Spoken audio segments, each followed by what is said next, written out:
உங்க வாழ்க்கையில கர்த்தர் உங்களுக்கு கொடுத்திருக்கிற மிக பெரிய ஆயுதம் எது தெரியுமா? உங்கள் நாவு, உங்கள் உதடு. அது பலவீனம் உள்ள உதடா இருக்கக்கூடாது.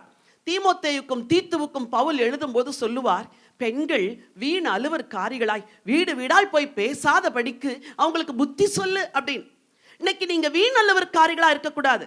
டைம் போகல, பக்கத்து வீட்டில் அக்காட்ட போய் பேசிட்டு வரலாம் அப்படின்ட்டு போனீங்கன்னு வச்சுக்கோங்களேன்.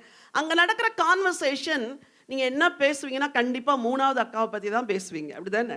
2 பேர் சேர்ந்தா, 2 சகோதரிகள் சேர்ந்தா பேசுறது மூன்றாவது ஒரு நபரை.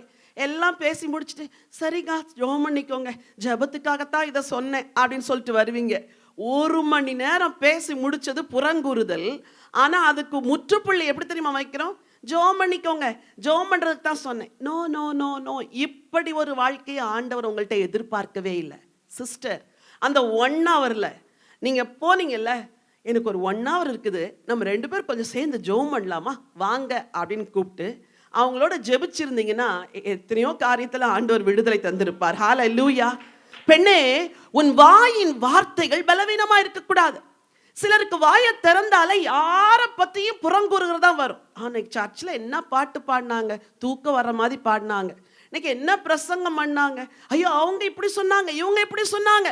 இதெல்லாம் இல்லை. இன்னைக்கு ஒரு முற்றுப்புள்ளி வைக்கணும். ஆண்டவரே, வீண் வார்த்தைகளை நான் பேச மாட்டேன். ஆண்டவரே, என் உதடுகளில வல்லமை கொடுத்துருக்கிறீங்க, என் உதடுகளில அதிகாரத்தை கொடுத்துருக்கிறீங்க, என் உதடுகளில பலத்தை கொடுத்துருக்கிறீங்க, என் உதடுகளால என் வீட்டை கட்டுவேன் ஆண்டவரே.